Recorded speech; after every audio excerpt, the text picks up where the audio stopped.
இப்போ வந்து தமிழ் சினிமாலன்னு மட்டும் இல்லாமல் எல்லா இடத்துலையும் வந்து இந்த டிஏஜிங் அப்படிங்கிறது வந்து ரொம்பவே பூம் ஆயிட்டு இருக்கு. அதை பற்றி சொல்லுங்கள். ஸோ டிஏஜிங்கிற ப்ராசஸ் வந்து முன்னாடி வந்து லிட்டரலி ஸ்பீக்கிங் லைக் நிறைய படங்கள் இருக்குது. நாங்களே டிஏஜிங் எக்கச்சக்கமான படத்துக்கு பண்ணியிருக்கோம். அதாவது அந்த கதாபாத்திரம் வந்து எப்படி இருக்கும் அப்படின்னு பார்த்தீங்கன்னா, கொஞ்சம் யங்கர் வெர்ஷனாக காமிக்கிற மாதிரியான ஒரு நீடு வந்து நிறைய படத்தில் தேவைப்படும். அந்த கதைக்கு தேவையாக இருக்கும்.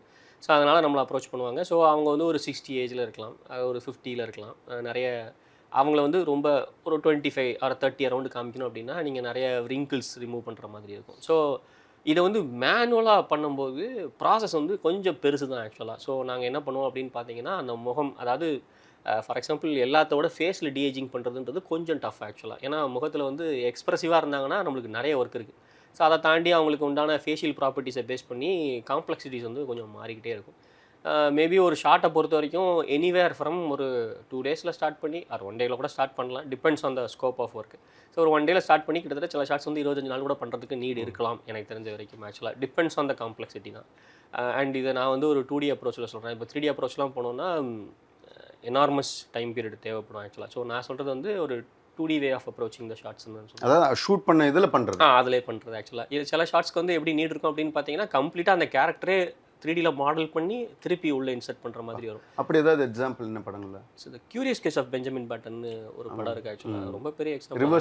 Reverse ageing. ஸோ அந்த படத்துலலாம் ஃபுல் அண்ட் ஃபுல் 3Dயில் பண்ணியிருப்பாங்க. பண்ண கம்பெனிஸ் வேறு, அவங்களோட டைம் லைனும் வேறு மாதிரி தான் இருக்கும், பட்ஜெட் வேறு மாதிரி தான் இருக்கும். பட் நான் சொல்கிறது ஒரு 2Dலே, அதாவது நீங்கள் எடுத்த ஃபுட்டேஜஸ்லேயே ரீஒர்க் பண்ணுற மாதிரியான இதுலேயும் சில 3D செட்டப்ஸ் தேவைப்படும். பட் ஆனால் இந்த மாதிரியான ஒர்க் பண்ணுறதுக்கே ஒரு 1லேருந்து 25 நாள்ன்றது ஒரு ஆவரேஜான டைம் ஃப்ரேம்னு நீங்கள் வச்சுக்கோங்க. ஆக்சுவலாக டிபெண்ட்ஸ் ஆன் த ஒர்க்.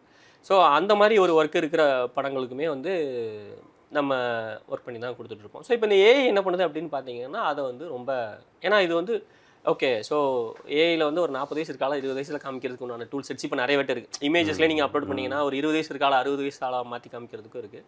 ஆனால் இது ப்ரொடக்ஷன் கிரேடில் ரொம்ப கம்மி தான் வச்சுக்கோங்க. அதாவது வந்து ப்ரொடக்ஷன் கிரேடில் very few companies are doing. But இப்போ டெக்னாலஜிஸ் எமர்ஜ் ஆகிட்டே இருக்கிறதுனால இதை வந்து கொஞ்சம் குயிக்காக அச்சீவ் பண்ணுறதுக்கு உண்டான ரிசல்ட்ஸையும் கொண்டு வந்துட்டு தான் இருக்காங்க. So de-aging is one of the factor. இப்போ ஏஐ எப்படி வருதுன்னா எண்ட் டு எண்டு வராமல் ஓகே ஒரு ஸ்பெசிஃபிக் ப்ராப்ளம், அந்த ப்ராப்ளத்துக்கு உண்டான சொல்யூஷன் மாதிரி ஏஐ இப்போ நிறைய இடத்துல கொண்டு வராங்க. Okay. So one of the best use cases வந்து டிஏஜிங்.